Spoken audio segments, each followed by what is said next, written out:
Ciao tutti e benvenuti o bentornati a Learn Italian for Travel. Sono Danielle, and I'm very excited to have a very awesome special guest who we have so much experience together in life for the past 20, is it 23 years, Ileana? Yes, yes, at Yeah, least.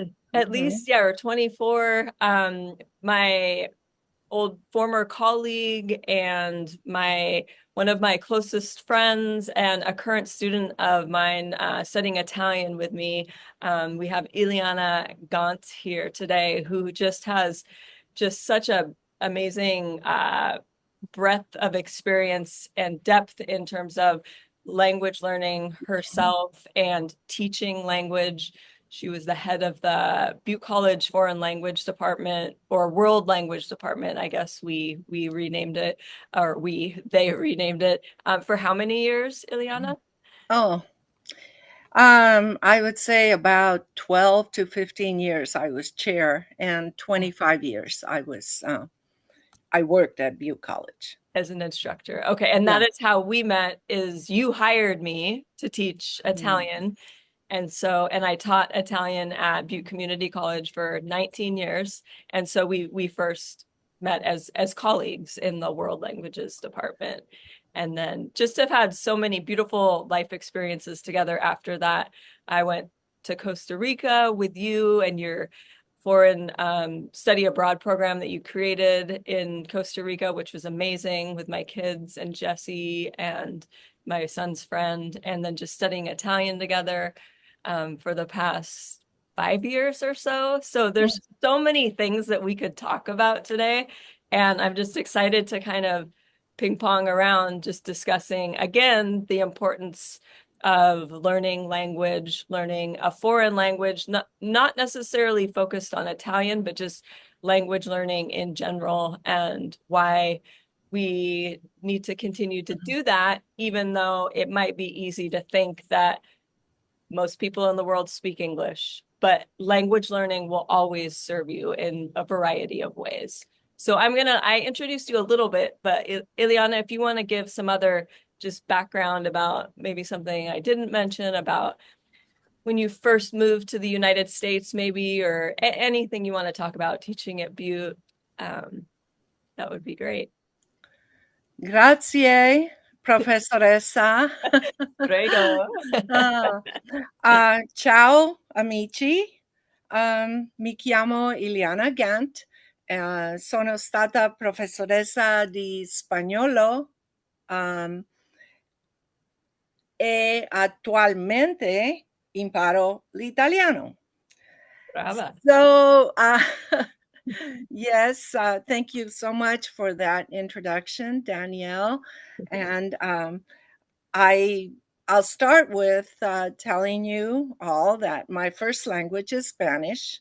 I learned English when my family moved from Costa Rica to California when I was 9 years old, a long, long, long time ago. So most of my life has been in California, and I have so English has become my dominant language. Um, but when I was in high school, throughout elementary school and high school, my parents always insisted that we speak only Spanish in the home and that we learn Spanish. My mother was a teacher herself, and so she would set up, especially in the summertime, she would set up a little Spanish school for the four of us, and she would teach us Spanish. So uh, it was very important for us to maintain our first language and to develop it and to learn more. So in high school, I had a brilliant teacher. She was from Argentina, Spanish teacher, and she developed a course for Spanish speaking students, for her Spanish speaking students. And this was at a Catholic school, all girls. And she saw that there were several of us who spoke Spanish.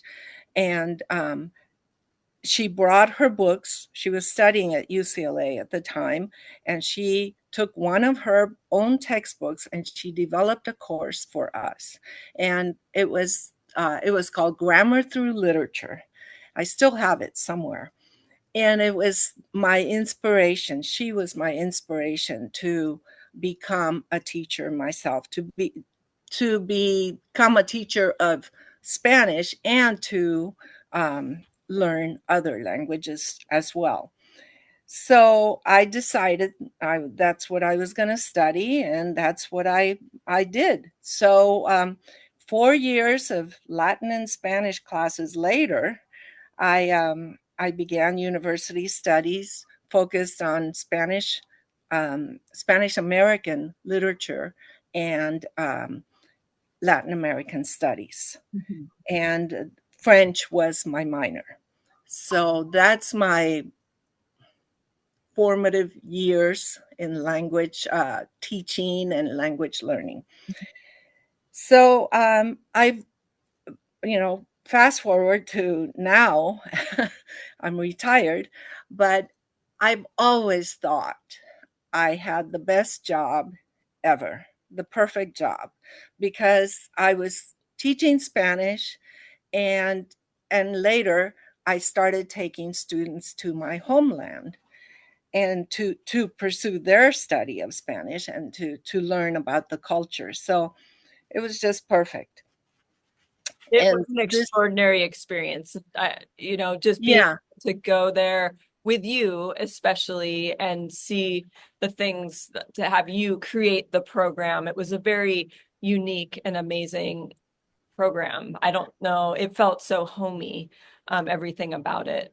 yeah, yeah. The program basically, we called it integrated studies because I usually worked with a colleague, and the year that you went, Danielle, we had Mhm. Grote, Yes, who's a teacher of communication studies specializing in intercultural communication. And yes, so he taught this class in English, and I taught the Spanish, but I was really like overseeing the teachers over there because we have a team who um, provide the instruction in Spanish in very small groups, like 2 to 4 students per group. So it's very individualized, very intensive, and just virtually 100% Spanish. yes. Very, very I little I English. learned so much during that time. And I forgot in the introduction to say that another part of our relationship is that you were my Spanish teacher as well at Yes, Butte yes. College for 2 semesters, and you were a, an amazing teacher. So, Oh, one thank of the you. best teachers I've ever had, honestly. And that it's not just because we're friends, but the way that you communicated everything so clearly, and the variety of exercises, activities that we did, and the emphasis on talking and reading and pronunciation and writing. Everything was just so well-rounded and so applicable to like current life, like in Spanish for um the projects that we did where we took a song and then we how it was relevant to us, and we presented it in Tom's class. Yes. Just I learned so much with you in Spanish 2 and Yeah. Spanish 4. In Spanish 4 too.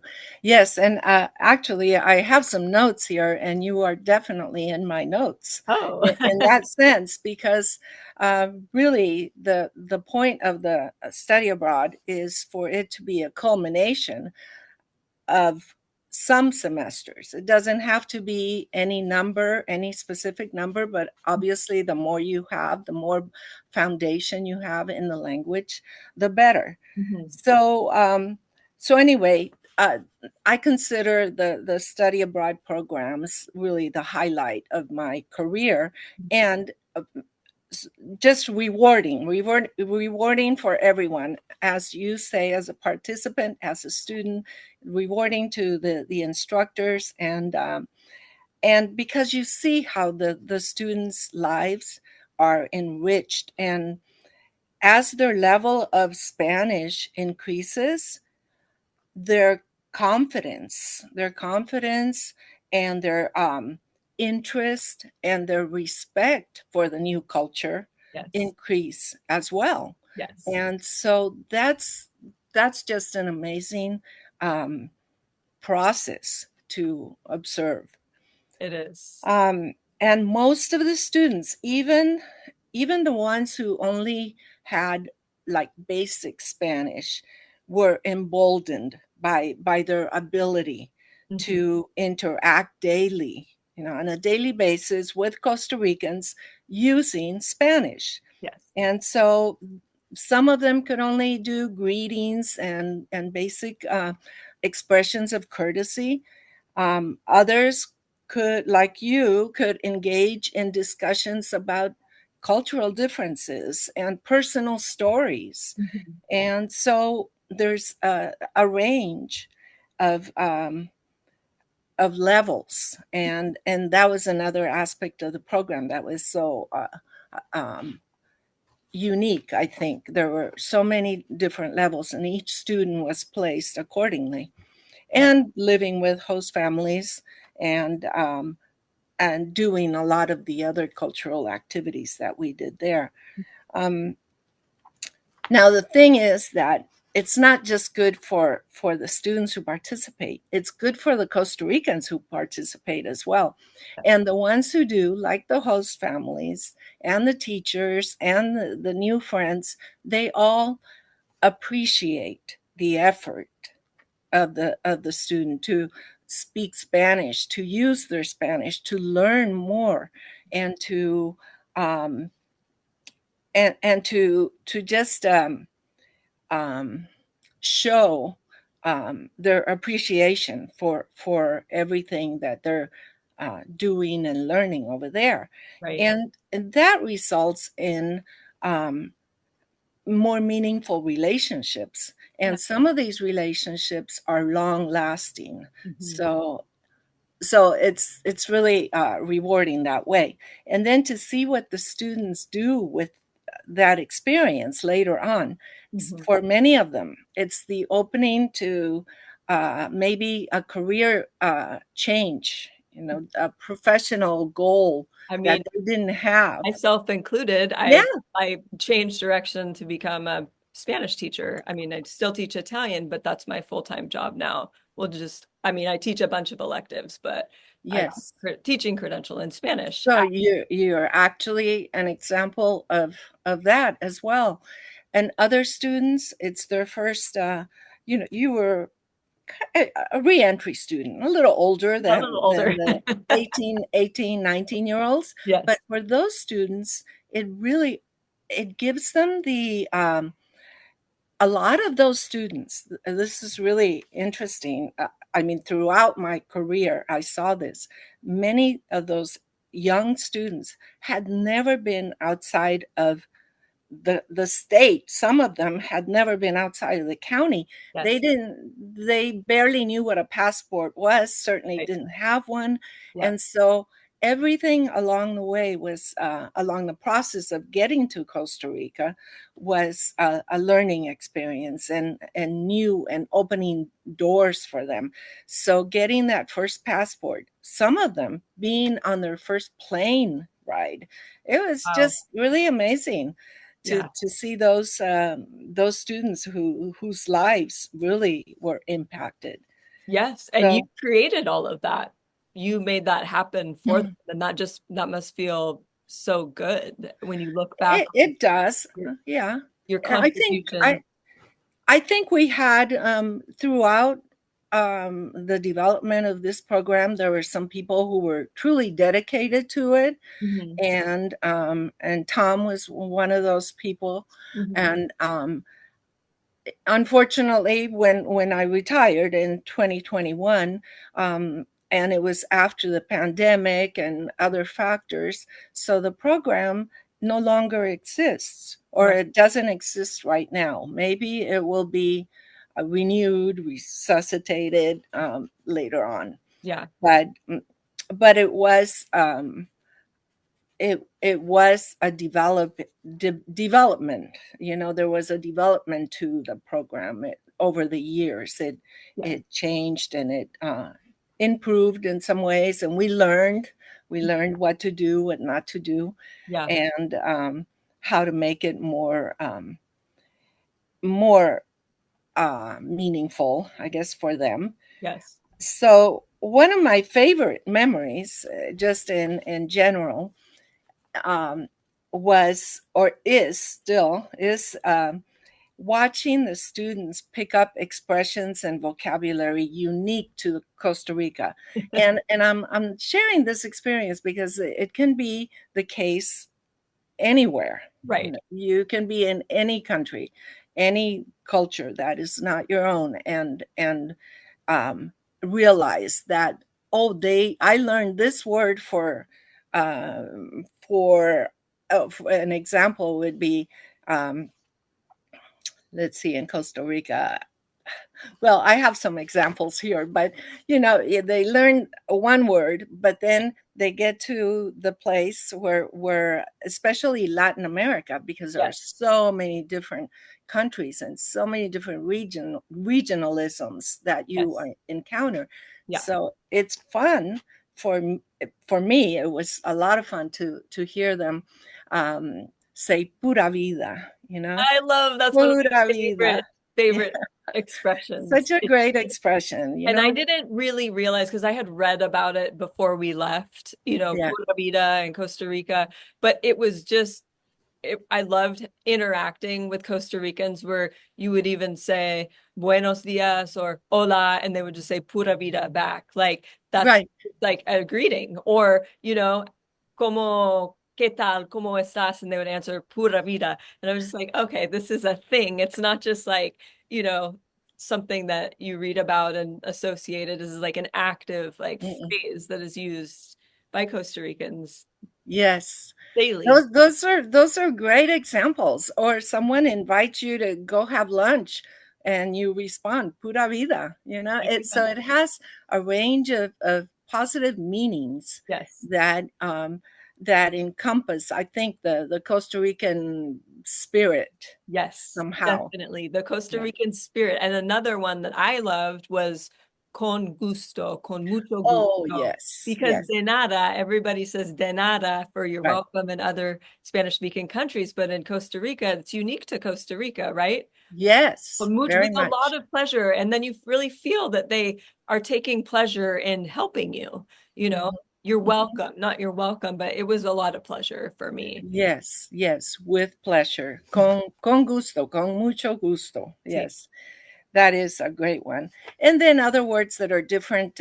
For example, the word soda. Una soda or una sodita is not a drink. right, It's a little place. It's a little restaurant right. where they cook uh, typical dishes there, typical meals, Costa Gallo Rican pinto. meals. Hmm? Gallo pinto. Gallo pinto, yeah, and that's another word that's uniquely Costa Rican. So Yep. that was a lot of fun, and then to see the students be relaxed and make fun of their own pronunciation or their own mistakes, and then learn from them. That was just a really good process, and it takes um, humility to learn another language, Yes. and yeah, humility and just relaxing into it somehow. Yes. And so that was just really great to see. um, okay, then I have to say one of my favorite ever study abroad students was Danielle Di Pietro. What? Oh. Absolutely. Who is now my Italian instructor. And okay, we've already said this, but the advanced Spanish skills that you developed in the classroom, Danielle, facilitated your communication with Costa Ricans and enabled you to take advantage of learning opportunities and just fun opportunities. Definitely. And I was always in awe of your ability to engage with such grace Really? and Oh, respect and ease. Just Muchas Yeah. gracias. Oh, Sí, sí, no, it's gracias. so it Oh, was such a pleasure to see oh, that, and no wonder that's how you are, and then you had a lot of experience in language learning, language teaching, studying abroad yes, for Italian, yes. and so you the more you do that, the better you get at it. It's true. And then the more that you want, because yes, I have that desire Oh, always to wait a minute. communicate um, or connect with people. And language is the vehicle with which we do that most of the time. I mean, we can do it through dance or, body movements, but most of the time it's through our language. And so that's like another reason why you want to study a language before you go to a place is so you can have that communication with the local people because then like you said there becomes this reciprocal appreciation of one another and the culture and the experience of a shared experience of you know um, Yes, all of what we are, coming from a different place. And it's so important as a human, to look at exactly. the world in this way that see similarities and see the ways that we can connect and develop respect for one another instead of I'm over here, you're over there, we can't understand one another. So, Absolutely, absolutely. It's just so important more than ever. yes. Well, always. It's always been important, and it's um, human communication Hmm. and um, connectedness. Being Yes. connected Mhm. is just so critical, I think, I do. to our yeah. So anyway, I, in terms of travel, I haven't done much travel because I always go back to Costa Rica. So that's my main travel destination. I also have traveled to Guatemala, to Spain once, and Mexico a little bit, but Spanish speaking countries. Mhm. But what's interesting about travel when you're a tourist or even when you are an expat living in another country, Mhm. but let's say as a tourist, okay, you short-term stay somewhere, you meet people from all over the world, Right. and I have had the most incredible interactions and opportunities. For example, to practice my Italian in Costa Rica with the community, the Costa Rican community there. Yes. Um, in certain parts of the country, there are groups of Italians or groups of Canadians who Mhm. have made Costa Rica their home. And so I um, I have been able to um, to practice and get to know people and get to know their stories too. Yes. So I have one story that I like to share, Yes, please. and it doesn't involve Italian, this one, That's but okay. it happened the last time I was in Costa Rica on vacation. Okay, I was not with students, I wasn't working, Mhm. and I was on the coast, on the Pacific coast in Guanacaste, Mhm. and at the condominium complex where I was staying, there was construction going on at one of the condominiums near ours. Mhm. And so I was walking back to our place one day, and I heard like yelling, yelling coming from the construction site. Oh, And so I got closer and I was like, what languages, what are they saying? And I could identify, of course, I could identify um, um, English, or not English, I'm sorry, okay. French and Russian, Oh, okay, and some Spanish, okay, in Spanish. And so I got closer and I saw that it was four there were no, there were three guys there. mhm. One was on the ground and two were up on the roof, like changing the roof tiles. Uh-huh. The two workers were Russians, and the owner of the condominium was French Canadian. Okay. Okay, so he spoke obviously French, but a little bit of English. Okay, Uh-huh. not too much English. Then one of the Russians spoke only Russian. The Wow. main guy, he was in charge of the project, but he only spoke Russian. Uh-huh. His friend spoke Russian and Spanish. And so they could not communicate with the owner. Yeah. And so here I come along with my English and, Spanish, English and Spanish. And And French. so I said, maybe I can help. Nice. And so then I thought, oh no, why did I offer? My French is so rusty. I won't be able to say anything in French. I hope this guy speaks enough English. Yeah. But anyway, the Russian guy started in Russian telling the owner some details and description of the tiles and what he was doing and the angles and so on. And Uh-huh. so then his buddy, who spoke Spanish, translated it to Spanish for me.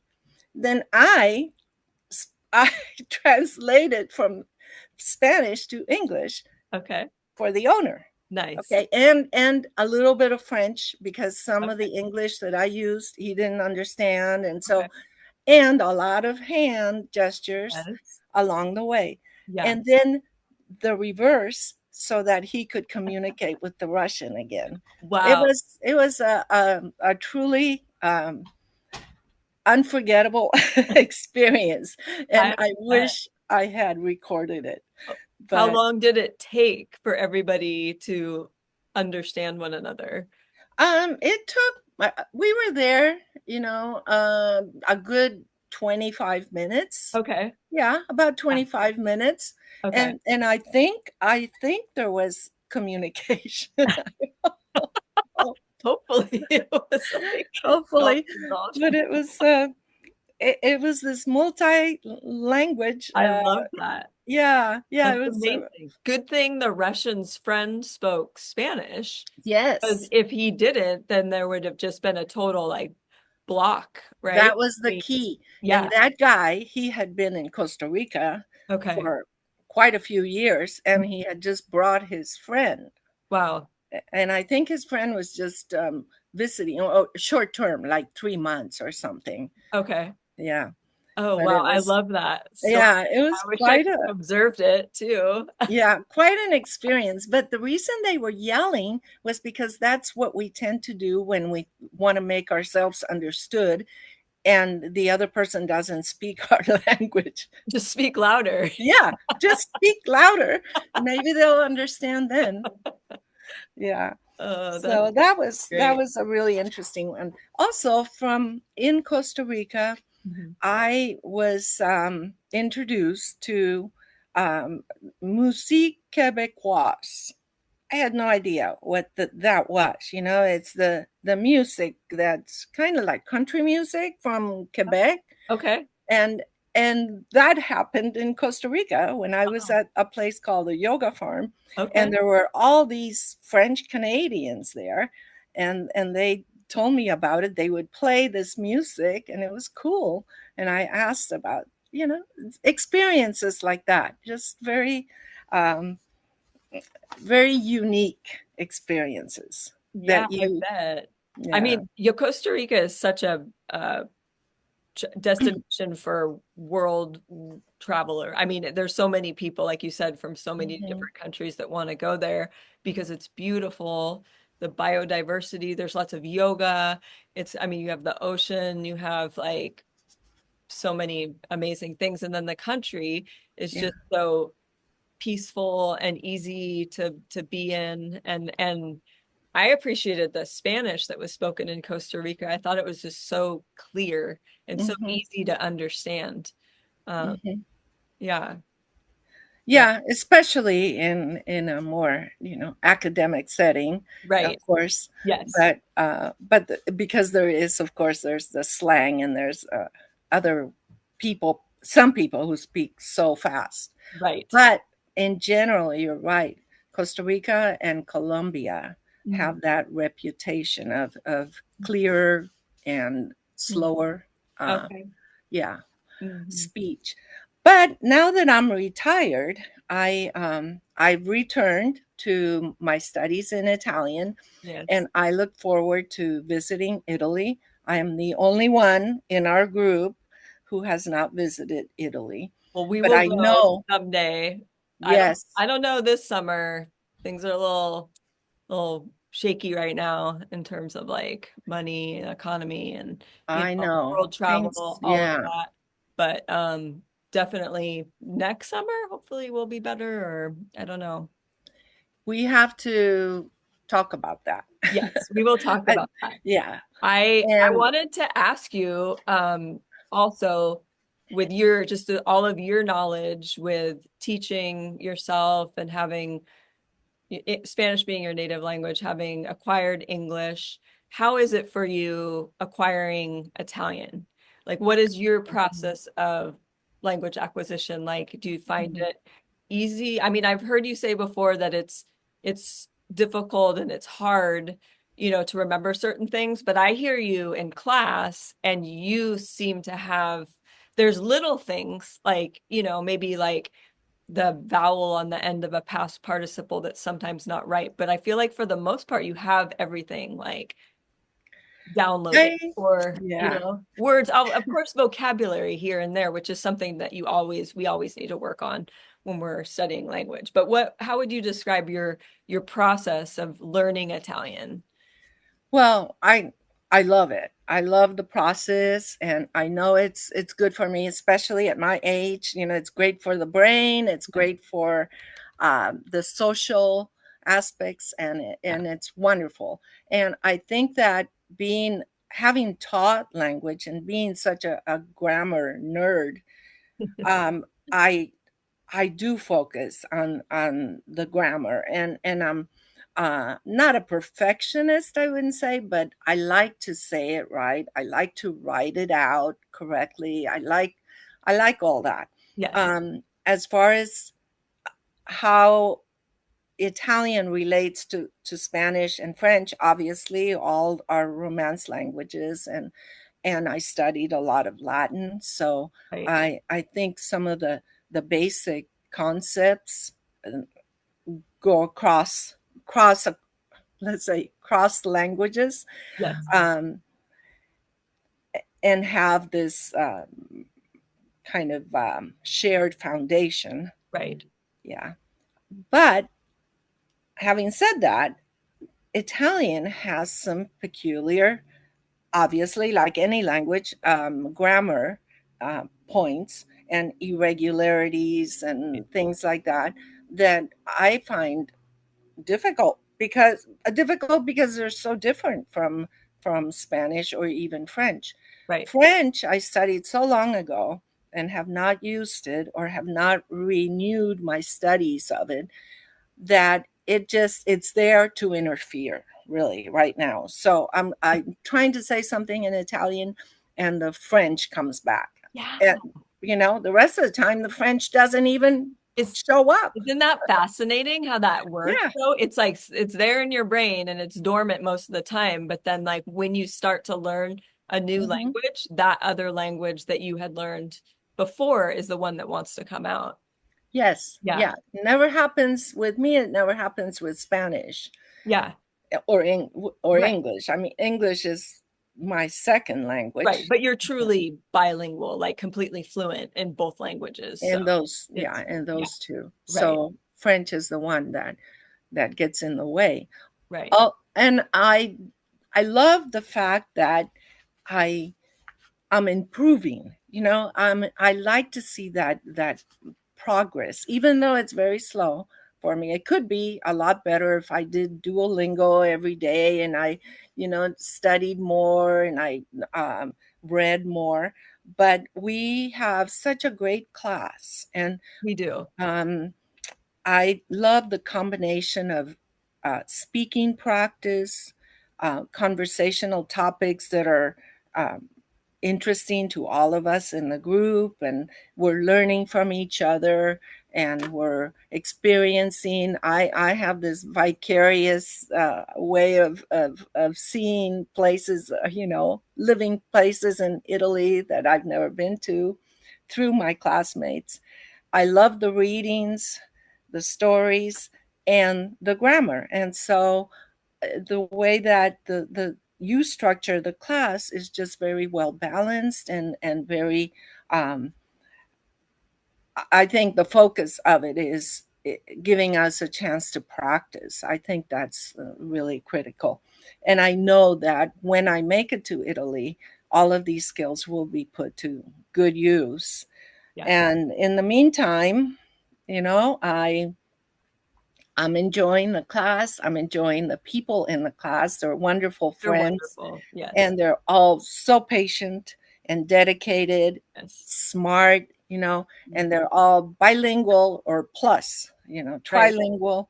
Yes. Um, Last semester, we ended the semester with making gnocchi al pesto Yes. with you. Buonissimo. And well, we made it with your instructions, and then we enjoyed it, and so we get the cultural, yeah, we talk about food quite a bit in the Yes. class We too. do. And so we have the best professoressa, Oh, ever. And so I am so grateful to continue my language learning journey in my life, because I think that's what I wanted when I was little. I was only, in high school, and I knew what I wanted to do um, pretty much the rest of my life. yeah. So And I it's your appreciate that. passion. Yeah, it's such a huge part of who you are. Yeah, it really is. And thank you for inviting me. I don't know if you have any other questions, but Oh, I mean, I could talk to you for hours about all of this yeah. stuff, but maybe just a couple of other things. I was wondering, first of all, like in terms of, do you think that there are some people that are better at a lot of like Italian students or learners have asked me this, like some Hmm. people have a proclivity for learning language. Do you think that that's true, or do you think that anybody can learn a foreign language, even like in their adult years? I know there is the critical period of language learning development that, children, they acquire a native sounding accent if they learn within, a certain time when they're young. I didn't start studying Italian, even though my family's Italian, until I was in college. So I was 18. Hmm. So Hmm. I was an adult. I missed the critical period. But even, older year, like 50, 60, 70, I don't know. It's just something I think a lot of people think, and because I hear them say it often, it's too late for me to learn the Yes. language or to, really understand it or something. So what are your thoughts? Yeah. Well, since I'm 71 now, so I can speak from experience. Mhm. It it is a little more challenging, I think, just because we don't remember as easily, and we just have so many things in our brains, in our lives, in our daily lives.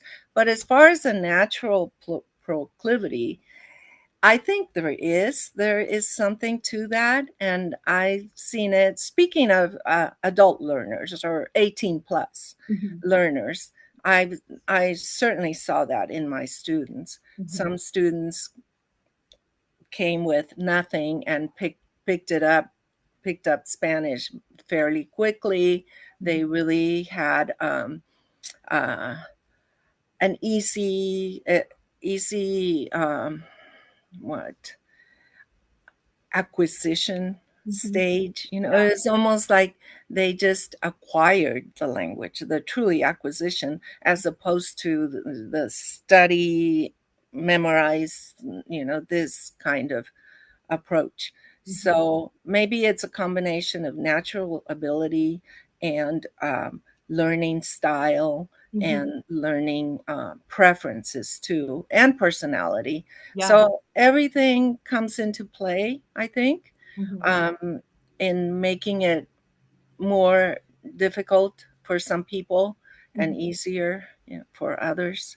Yeah. But I can only speak from my experience with these languages. I don't know about other languages. I'd never attempted to learn anything else. I talked about it, taking a Japanese class, Yeah. but I've never done it. Yeah. Well, they still have it at Butte College. I know. I know. It's hanging on. Hanging on by a Hanging thread. on. I Yes. know. And I think that's another reason why I want to do this right now, have these conversations about language learning, because if you look at Butte College where we taught, when I was there, Butte offered in our department Italian and French and Latin and Japanese and Chinese and what else did we offer? German. Did I say German? Yeah. We had six German. or Well, at one point, I think this was maybe before you came, we did have Russian, okay. but that was gone.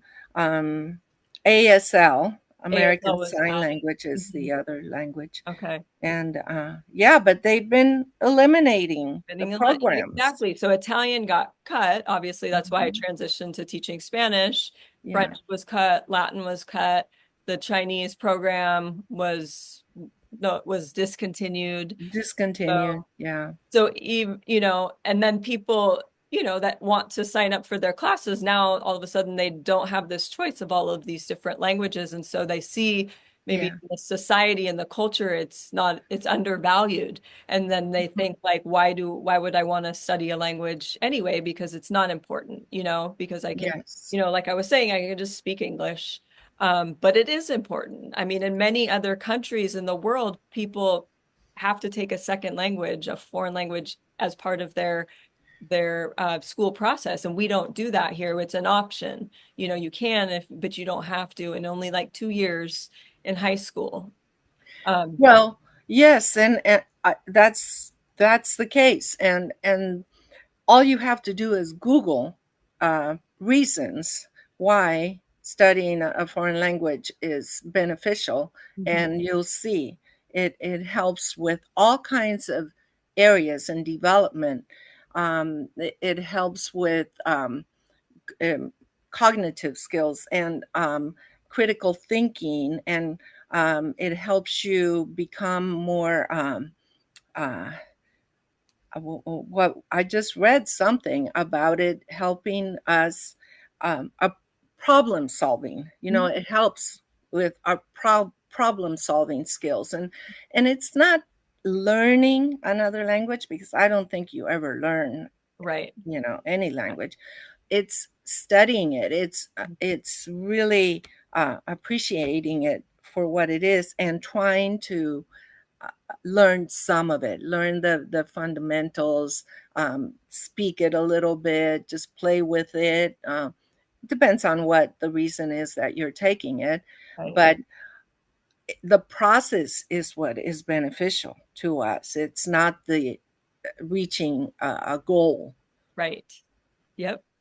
And in the process, you become appreciative of not only, or, develop all of these skills like problem solving and cognitive skills, but you become, because the culture is inextricably linked with language learning. So then you have this greater appreciation of the Yes, culture and the people, and yes. that's enriching too in terms of like food Yeah, and the music. curiosity, Yeah, to yeah, and the interest in yeah, other people, other languages, and other ways of doing everything. Like right. some of the cultures, indigenous cultures in Latin America, the countries like Peru. You probably heard a little bit about that A little bit, yeah. recently. My son Yeah, just went to Peru. He was there yeah, for 2 weeks, but yeah, some great stories he had even in that short time. And nobody spoke English where he was at. So yeah.